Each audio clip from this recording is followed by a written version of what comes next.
മറ്റുള്ളവരുമാണ് നമുക്ക് വേണ്ടി investment manage ചെയ്യുന്നത്.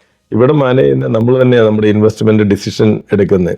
നമ്മൾ എവിടെ ഇൻവെസ്റ്റ് ചെയ്യണം, നമുക്കിപ്പം പെട്ടെന്ന് ഓപ്പർച്യൂണിറ്റി കിട്ടി, നമുക്ക് ഈ ഫണ്ട് ഉപയോഗിച്ച് അത് വാങ്ങിക്കാം, ലാഭം കിട്ടുമ്പോൾ വിറ്റേച്ച സൂപ്പറിലേക്ക് തന്നെ ഇടുകയും ചെയ്യാം.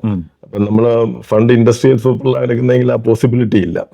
അപ്പൊ നമ്മൾ തന്നെയാണ് അത് മാനേജ് ചെയ്യുന്നത്. നമ്മൾ തന്നെയാണ് നമ്മൾ എന്ന് പറഞ്ഞാൽ ട്രസ്റ്റ്. ആ അക്കൗണ്ടിലേക്ക് വരുന്നത് നമ്മൾ വീട് മേടിച്ചു അത് മറിച്ച് വിറ്റപ്പോൾ നമുക്ക് 2 ലക്ഷം രൂപ ലാഭം കിട്ടി, അല്ല 1 ലക്ഷം രൂപ ലാഭം കിട്ടി, ടാക്സ് അടച്ചില്ല, അത്രയും പൈസ കിടക്കുവാണ് പേരിലായിരിക്കണം മേടിക്കുന്നതല്ലേ. അപ്പൊ ഇതിൽ ഈ ലാഭത്തിൽ നിന്നുണ്ടാക്കുന്നതിന്റെ ടാക്സ് എങ്ങനെയാണ്? ടാക്സ് സൂപ്പറിനകത്ത് അത് അതിന്റെ വേറൊരു അഡ്വാൻറ്റേജ്, സൂപ്പറിനകത്ത് 15% ടാക്സ് ഉള്ളൂ. ഇപ്പൊ നമ്മളിപ്പോ ഫോർ എക്സാമ്പിൾ നമ്മളെല്ലാവരും സൂപ്പറിന് പുറത്ത് ഇൻവെസ്റ്റ്മെന്റ് ഉള്ളവരാണ്. അപ്പൊ ആ ഇൻവെസ്റ്റ്മെന്റിനകത്ത് നമുക്ക് ലോസ് ആണെങ്കിൽ ഓഫ് കോഴ്സ് നെഗറ്റീവ് ഹിയറിംഗ് ഉണ്ട്.